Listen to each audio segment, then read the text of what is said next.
Hello students, welcome to चालाकी study YouTube channel. Students, आज के इस वीडियो में हम अपना लेसन 5 कंप्लीट करने वाले हैं एनसीईआरटी हिस्ट्री क्लास 6 का। तो हमारा ये लेसन 5 है राज्य, राजा और एक प्राचीन गणराज्य।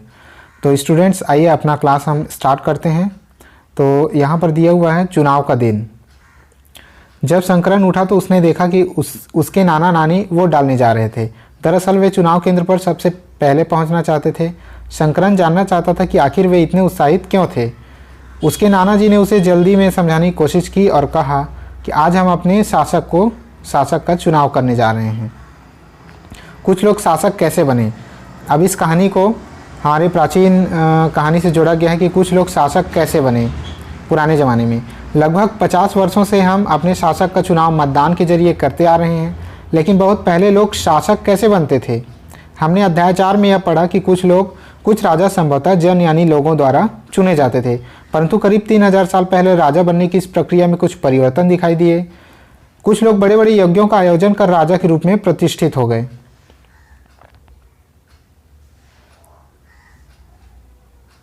अश्वमेध यज्ञ एक ऐसा ही आयोजन था। इसमें घोड़े को राजा के लोगों की देखरेख में स्वतंत्र विचरण के लिए छोड़ दिया जाता था।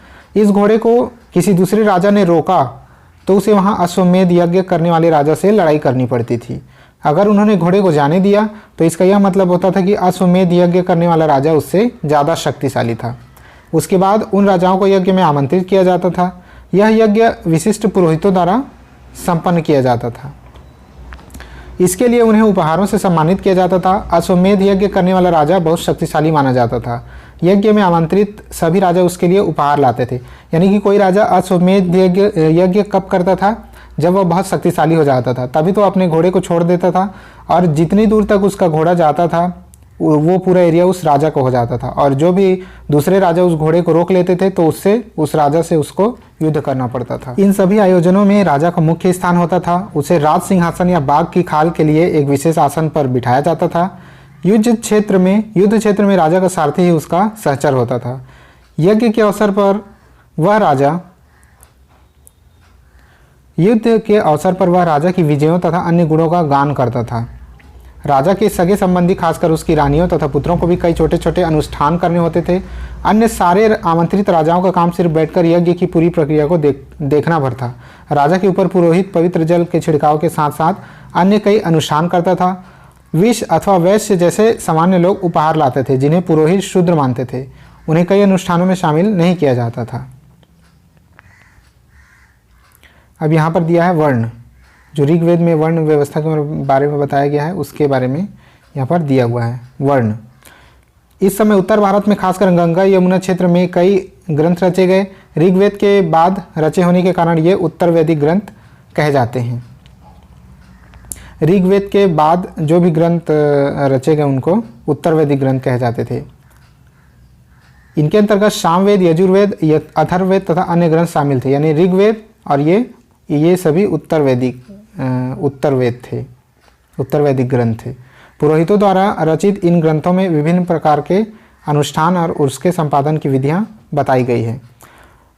इसमें सामाजिक नियमों के बारे में भी बताया गया है। उस समय समाज में कई समूह थे जिन्हें पुरोहित, योद्धा, कृषक, पशुपालक, व्यापारी, शिल्पकार, श्रमिक, मछली पकड़ने वाले तथा जंगल में रहने वाले लोग शामिल थे। उस समय समाज कई समूह में बटे हुए थे। जहाँ कुछ पुरोहित तथा योद्धा वैभवशाली थे, वहीं कुछ कृषक और व्यापारी भी धनवान थे। दूसरी ओर पशुपालक, शिल्पकार, श्रमिक, मछली पकड़ने वाले, शिकारी तथा भोजन संग्राहक भी निर्धन थे। दूसरी ओर पशुपालक, शिल्पकार, श्रमिक, मछली पकड़ने वाले, शिकारी तथा भोजन संग्राहक निर्धन थे। पुरोहितों ने लोगों को 4 वर्गों में विभाजित किया, जिन्हें वर्ण कहते हैं। उसके अनुसार प्रत्येक वर्ण के अलग अलग कार्य निर्धारित थे। पहला वर्ण ब्राह्मणों का था। उनका काम वेदों का अध्ययन, अध्यापन और यज्ञ करना था, जिसके लिए उन्हें उपहार मिलता था। दूसरा स्थान शासकों का था, जिन्हें क्षत्रिय कहा जाता था। उनका काम युद्ध करना और लोगों की रक्षा करना था। तीसरे स्थान पर विष या वैश्य थे। इनमें कृषक, पशुपालक, व्यापारी आते थे। क्षत्रिय और वैश्य दोनों को ही यज्ञ करने का अधिकार प्राप्त था। वर्णों में अंतिम स्थान शूद्रों का था। इनका काम अन्य 3 वर्णों की सेवा करना था। इन्हें कोई अनुष्ठान करने का अधिकार प्राप्त नहीं था। प्रायः औरतों को भी शूद्रों के समान माना गया। महिलाओं तथा शूद्रों को वेदों के अध्ययन का अधिकार नहीं था। ये उस समय की बात है। पुरोहितों के अनुसार सभी वर्णों का निर्धारण जन्म के आधार पर होता था। उदाहरण के तौर पर ब्राह्मण माता पिता की संतान ब्राह्मण ही होती थी। बाद में कुछ लोगों को अछूत माना गया। अछूत वर्णों में कुछ शिल्पकार, शिकारी तथा भोजन संग्राहक शामिल थे। साथ ही इनमें वे लोग भी आते थे जो शवों को दफनाने या जलाने का काम करते थे। इन लोगों से संपर्क अपवित्र माना जाता था।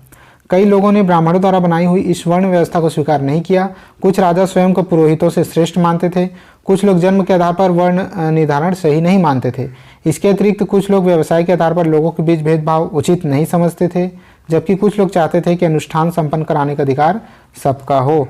कई लोगों ने छुआछूत की आलोचना की। इस उपमहाद्वीप के पूर्वोत्तर क्षेत्र जैसे कई इलाकों में सामाजिक आर्थिक असमानता बहुत कम थी। यहाँ पुरोहितों का प्रभाव बहुत ही सीमित था।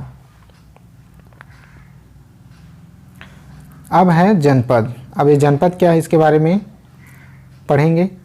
जनपद महायज्ञों को करने वाले राजा अब जन के राजा न होकर जनपदों के राजा माने जाने लगे। जो राजा महायज्ञ करवाते थे वो लोग जन के राजा न होकर के उससे कुछ बड़े बन गए थे, उनको जनपद के राजा कहे जाने लगे। जनपद का शाब्दिक अर्थ जन के बसने की जगह होती है, यानी एक बड़ा एरिया का राजा जनपद का राजा कहलाने लगा। कुछ महत्वपूर्ण जनपद मानचित्र 4 में दिखाए गए हैं। पुरातत्वविदों ने इन जनपदों की कई बस्तियों की खुदाई की है। दिल्ली में पुराना किला, उत्तर प्रदेश में मेरठ के पास हस्तिनापुर और एटा के पास अतरंजी खेड़ा इसमें प्रमुख है। खुदाई से पता चला है कि लोग झोपड़ियों में रहते थे और मवेशियों तथा अन्य जानवरों को पालते थे। वे चावल, गेहूं, धान, जौ, दालें, गन्ना, तिल तथा सरसों जैसी फसलें उगाते थे। अब यहाँ पर देखिए क्या दिया गया है। ये पात्र का एक चित्र दिया हुआ है। पात्र बहुत ही पतली सतह के, सुंदर और चिकने हैं। इसका प्रयोग खास मौक़ों पर महत्वपूर्ण लोगों को भोजन परोसने के लिए किया जाता था। देखिए कितने सुंदर पात्र हैं ये। उस समय के पात्र भी कितने सुंदर दिखाई देते थे। लोग मिट्टी के बर्तन भी बनाते थे। इनमें कुछ धूसर और कुछ लाल रंग के होते थे। कुछ पुरास्थलों में कुछ विशेष प्रकार के बर्तन मिले हैं जिन्हें चित्रित धूसर पात्र के रूप में जाना जाता है। जैसा कि इसके नाम से स्पष्ट है, इन बर्तनों पर चित्रकारी की गई है। ये आमतौर पर सरल रेखाओं तथा ज्यामितीय आकृतियों के रूप में हैं। देखिए इस पर इस तरह की कुछ इसमें चित्रकारी किए गए हैं, ऐसे ऐसे। अब है महाजनपद। अब जनपद से भी बड़ा क्या हो गया, महाजनपद। करीब 2500 साल पहले कुछ जनपद अधिक महत्वपूर्ण हो गए। इन्हें महाजनपद कहा जाने लगा। मानचित्र 4 में कुछ महाजनपदों को दिखाया गया है। अधिकतर महाजनपदों की एक राजधानी होती थी। कई राजधानियों में किलेबंदी की गई थी, अर्थात इनके चारों ओर लकड़ी, ईंट या पत्थर की ऊंची दीवारें बनाई गई थी। आप लोगों ने 16 महाजनपदों के बारे में सुना ही होगा, तो ये वही हैं। ये जनपद से भी बड़े जब हो जाते थे, महत्वपूर्ण हो जाते थे, तो उन्हें महाजनपद कहा जाता था। ऐसा लगता था कि लोगों ने अन्य राजाओं के आक्रमण से डरकर अपनी सुरक्षा के लिए इन किलों का निर्माण किया। कुछ राजा अपनी राजधानी चारों ओर विशाल, ऊंची और प्रभावशाली दीवार खड़ी कर अपनी समृद्धि का परिचय देते थे। ठीक है, हम मानचित्र में ये सभी दिए गए हैं। जनपद और महाजनपदों के बारे में दिया गया है। आप देख सकते हैं यहाँ पर वैशाली, मगध, कौशाम्बी, राजगृह, ये सभी मानचित्र में दिया गया है। आप इसका अवलोकन कर लेंगे। अब है और शक्ति का प्रदर्शन भी करते थे। इस तरह से किले के अंदर रहने वाले लोगों और उस क्षेत्र पर नियंत्रण रखना सरल हो जाता था। इस तरह की विशाल दीवार बनाने के लिए व्यापक योजना की आवश्यकता थी और लाखों की संख्या में ईंटों तथा पत्थरों का इंतजाम करना पड़ता था। हजारों स्त्री पुरुषों तथा बच्चों ने इसके लिए अथक परिश्रम किया होगा। इसके लिए संसाधनों की आवश्यकता पड़ती होगी। अब राजा सेना रखने लगे थे। पहले के राजा स्थायी सेना नहीं रखते थे। वो पहले के जो छोटे एरिया के जो राजा रहते थे, वो लोग अपने एरिया के सभी लोगों को लड़ने का अधिकार दे देते थे और सभी को लड़ना जरूरी रहता था। लेकिन अब राजा सेना रखने लगे थे। सिपाहियों को नियमित वेतन देकर पूरा साल रखा जाता था। कुछ भुगतान संभवतः आहत सिक्कों के रूप में होता था। इन सिक्कों के बारे में तुम अध्याय 8 में पढ़ोगे कि आहत सिक्के क्या होते हैं। अब देखिए यहाँ पर दिया गया है कौशाम्बी किले की दीवार। ये जो है कौशाम्बी किले की दीवार है। यह चित्र आधुनिक उत्तर प्रदेश के इलाहाबाद के पास मिली ईंट की दीवार का अवशेष है। इसका एक भाग का निर्माण संभवतः 2500 साल पहले हुआ था। आप देख सकते हैं ईंटों की ये दीवार कितनी मजबूत दिखाई दे रही है। अब नेक्स्ट है कर। अब उस समय कर क्या था? महाजनपदों के राजा विशाल किले बनवाते थे और बड़ी सेनाएं रखते थे, इसलिए उन्हें प्रचुर संसाधनों की आवश्यकता होती थी। इसके लिए उन्हें कर्मचारियों की भी आवश्यकता होती थी। अतः महाजनपदों के राजा लोगों द्वारा समय समय पर लाए गए उपहारों पर निर्भर न रहकर अब नियमित रूप से कर वसूलने लगे। इससे पहले के राजा क्या करते थे? लोगों के द्वारा जो उपहार लाए जाते थे उन्हीं पर निर्भर रहते थे। लेकिन अब के राजाओं ने क्या किया? वो कर वसूलने लगे कि नियमित रूप से सभी लोगों को, जनता को कर देना ही है। फसलों पर लगाए गए कर सबसे महत्वपूर्ण थे क्योंकि अधिकांश लोग कृषक थे। प्रायः उपज का 1/6वां हिस्सा कर के रूप में निर्धारित किया जाता था, जिसे भाग कहा जाता था। फसलों पर जो कर लगाया जाता था, उपज का 1/6, उसको क्या कहा जाता था? भाग कहा जाता था। इसे नोट डाउन कीजिएगा। कारीगरों के ऊपर भी कर लगाए गए जो प्रायः श्रम के रूप में चुकाए जाते थे। जैसा कि एक बुनकर, लोहार या सुनार को राजा के लिए महीने में 1 दिन काम करना पड़ता था, यही उनका कर था। पशुपालकों को जानवरों या उनके उत्पाद के रूप में कर देना पड़ता था। व्यापारियों को सामान खरीदने बेचने पर भी कर देना पड़ता था। आखेटकों तथा संग्राहक को जंगल से प्राप्त वस्तुएं देनी होती थी। कृषि में परिवर्तन। इस युग में कृषि के क्षेत्र में 2 बड़े परिवर्तन आए। हल के फाल अब लोहे के बनने लगे। पहले चैप्टर में हम लोगों ने पढ़ा था कि हल के फाल किससे बनते थे? लकड़ियों के ही बने रहते थे। इस वजह से हल के फाल अभी मिल नहीं पाए हैं पूरे उस ज़माने के हल के फाल, क्योंकि वो लकड़ी के फाल खराब हो गए होंगे। लेकिन अब इस ज़माने में लोहे के फाल बनने लगे। अब कठोर ज़मीन को लकड़ी के फाल की तुलना में लोहे के फाल से आसानी से जोता जा सकता था। इससे फसलों की उपज बढ़ गई। दूसरे लोगों ने धान के पौधों का रोपण शुरू किया, अर्थात खेतों में बीज छिड़ककर धान उपजाने के बजाय धान के पौधे तैयार कर उनका रोपण शुरू किया। अब पहले की तुलना में बहुत ज़्यादा पौधे जीवित रह जाते थे, इसलिए पैदावार भी ज़्यादा होने लगी। इसमें कमर तोड़ परिश्रम लगता था। ये काम ज़्यादातर दास दासी या भूमिहीन खेतीहर मजदूर कम्मकार करते थे। भूमिहीन खेतीहर मजदूर को क्या कहते थे? कम्मकार। ठीक है, अब नेक्स्ट पेज देखते हैं। सूक्ष्म निरीक्षण। अब सूक्ष्म निरीक्षण। मगध। मगध एक क्या था? महाजनपद था। मगध महाजनपद के बारे में पढ़ते हैं। मानचित्र 4 में मगध ढूंढो। मानचित्र 4 में मगध ढूंढो। लगभग 200 सालों के भीतर मगध सबसे महत्वपूर्ण जनपद बन गया। जितने भी 16 महाजनपद थे, कितने महाजनपद थे? 16 16 महाजनपद में सबसे महत्वपूर्ण कौन था? मगध। ठीक है, सबसे महत्वपूर्ण जनपद बन गया। गंगा और सोन जैसी नदियां मगध से होकर बहती थी। ये यातायात, जल वितरण और ज़मीन को उपजाऊ बनाने के लिए बहुत महत्वपूर्ण थी। मगध का एक हिस्सा जंगलों से भरा था। इन जंगलों में रहने वाले हाथियों को पकड़कर और उन्हें प्रशिक्षित कर सेना के काम में लाया जाता था। ठीक है, यही नहीं, जंगल से घर, गाड़ियाँ तथा रथ बनाने के लिए लकड़ी मिल जाती थी। इसके अलावा एक क्षेत्र में लौह अयस्क की खदानें थी। मगध के एक क्षेत्र में क्या थी? लौह अयस्क की खदानें थी। ये मगध के बारे में अच्छे से पढ़िएगा। मजबूत औजार और हथियार बनाने के लिए बहुत उपयोगी थी लौह अयस्क, जो उसके एक हिस्से में थी। मगध में 2 बहुत बड़ी शक्तिशाली शासक बिंबिसार और अजातशत्रु हुए। अजातशत्रु। अन्य जनपदों को जीतने के लिए ये हर संभव साधन अपनाते थे। महापद्मनंद एक और महत्वपूर्ण शासक थे। महापद्मनंद, इन सभी के बारे में आप लोग आगे आने वाले चैप्टर में पढ़ेंगे। उन्होंने अपने नियंत्रण का इस क्षेत्र, इस उपमहाद्वीप के उत्तर पश्चिमी भाग तक फैला लिया। मगध का राज्य। बिहार में राजगृह, आधुनिक राजगीर, कई सालों तक मगध की राजधानी बनी रही। बाद में पाटलिपुत्र को राजधानी बना दिया गया। तो मगध की आरंभिक राजधानी क्या थी? मगध की आरंभिक राजधानी थी राजगृह। उसके बाद किसको बना दिया गया? पाटलिपुत्र। 2300 साल से भी पहले की बात है। मैसिडोनिया का राजा सिकंदर विश्व विजय करना चाहता था। सिकंदर का नाम आप सभी ने सुना ही होगा। सिकंदर विश्व विजय करना चाहता था। पूरी तरह सफल न होने पर भी वह मिस्र और पश्चिमी एशिया के कुछ राज्यों को जीतता हुआ भारतीय उपमहाद्वीप में व्यास नदी के किनारे तक पहुंच गया।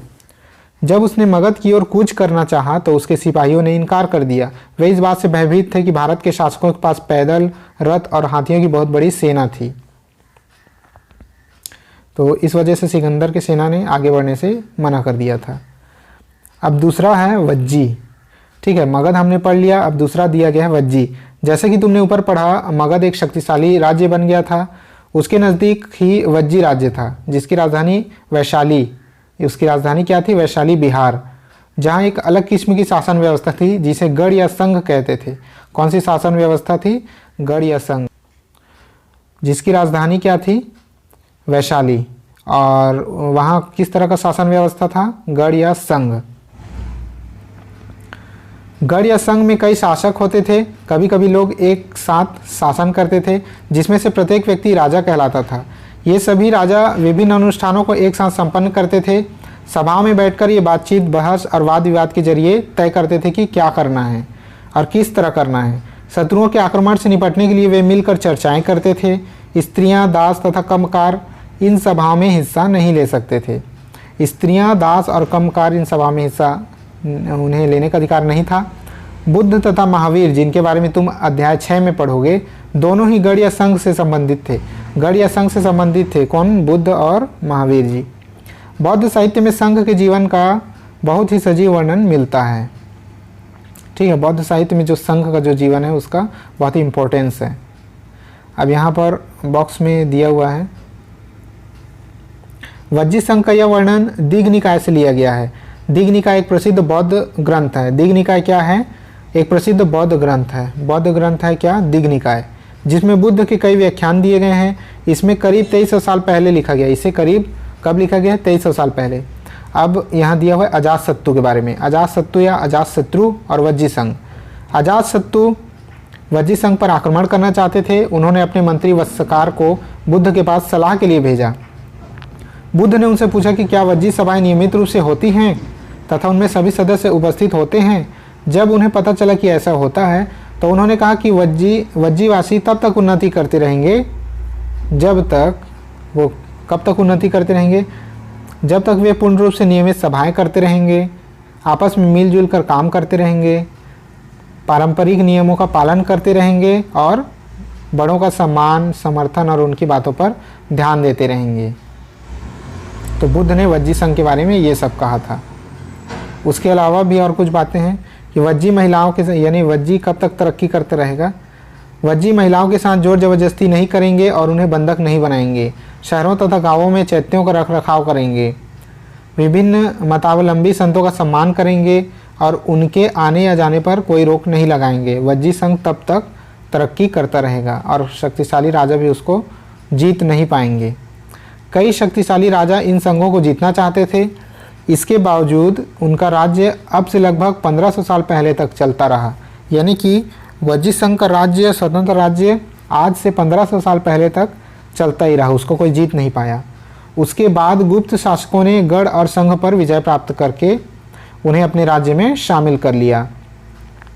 उसके बाद कौन है? गुप्त शासक ने गढ़ और संघ पर विजय प्राप्त किया। इसके बारे में तुम अध्याय 10 में पढ़ोगे। अब लास्ट दिया हुआ है अन्यत्र।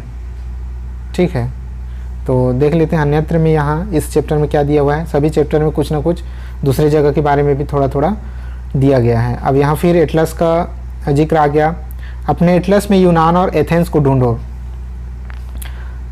लगभग 2500 साल पहले एथेंस के लोगों ने एक शासन व्यवस्था की स्थापना की जिसे प्रजातंत्र या गणतंत्र कहते हैं। ठीक है, यह व्यवस्था लगभग 200 सालों तक चली। इसमें 30 साल से ऊपर के उन सभी पुरुषों को पूर्ण नागरिकता प्राप्त थी जो दास नहीं थे। वहाँ एक सभा थी जो महत्वपूर्ण विषयों पर निर्णय लेने के लिए साल भर कम से कम 40 बार बुलाई जाती थी। एक साल में 40 बार वहाँ की सभा बुलाई जाती थी। इस सभा के सभी नागरिक भाग ले सकते थे। इस सभा में शासन के कई पदों पर नियुक्तियां लॉटरियों के द्वारा की जाती थी। सभी नागरिकों को सेना और नौसेना में अपनी सेवाएं देनी होती थी। औरतों को नागरिकता का दर्जा नहीं मिला था। व्यापारियों तथा शिल्पकारों के रूप में एथेंस में रहने और काम करने वाले बहुत से विदेशियों को भी नागरिक अधिकार नहीं मिले थे। एथेंस में खदानों, खेतों, घरों और कार्यशालाओं में काम कर रहे दासों को भी नागरिक अधिकार नहीं मिले थे। क्या एथेंस वास्तव में एक जनतंत्र था? अब ये आपको तय करना है कि इतने सारे लोगों को कोई अधिकार प्राप्त नहीं थे, तो क्या वास्तव में वो एक जनतंत्र था? चलिए ठीक है, ये आज का चैप्टर यहीं हमारा कंप्लीट होता है। यहाँ कुछ नए नए उपयोगी वर्ड यहाँ पर आए हुए हैं, आप देख लीजिएगा। राजा, अश्वमेध, वर्ण, जनपद, महाजनपद, किलेबंदी, सेना, इसके अलावा कर, पौधरोपण, गढ़ अथवा संघ और प्रजातंत्र, ये सब नए वर्ड इस चैप्टर से आपको मिले हैं। और यहाँ पर कुछ महत्वपूर्ण तिथियाँ दी हुई हैं, आइए देख लेते हैं। नए शासक कब आए होंगे? लगभग 3000 साल पहले। महाजनपद कब अस्तित्व में आया? लगभग 3000 साल पहले। सिकंदर का आक्रमण, दीघ निकाय का लेखन, लगभग 2300 साल पहले। ये सिकंदर का आक्रमण और दीघ निकाय का लेखन का काल एक ही रहा होगा, लगभग 2300 साल पहले। गढ़ या संघ राज्यों का अंत कब हुआ होगा? लगभग 1500 साल पहले। ठीक है, तो आज के चैप्टर यहीं पर कंप्लीट होता है और आप लोग इस चैप्टर को भी ध्यान से 2-3 बार पढ़ेंगे अच्छे से, और इस चैप्टर का आप लोग बाकायदा नोट्स बना करके रखेंगे और परीक्षा से पहले उसी नोट्स का आपको रिवीजन करके जाना है। आपको किसी से भी नोट्स मांगना नहीं है। नोट्स दूसरे के नोट्स से पढ़ने से कभी आदमी सफल नहीं होता है। कुछ लोगों की बात अलग है, लेकिन ज़्यादातर लोगों पर ये कारगर साबित नहीं होता है। इसलिए नोट्स खुद से बनाइए और कीप स्टडिंग, पढ़ते रहिए। आज की वीडियो में बस इतना ही। अगर वीडियो पसंद आया होगा तो एक लाइक और शेयर ज़रूर कर दीजिएगा। चैनल पर नए हैं तो इस चैनल को सब्सक्राइब कर लीजिएगा और प्रेस कर लीजिएगा बेल आइकन को। चलिए आज की वीडियो में बस इतना ही। अब मिलते हैं नेक्स्ट वीडियो में, तब तक के लिए जय हिंद।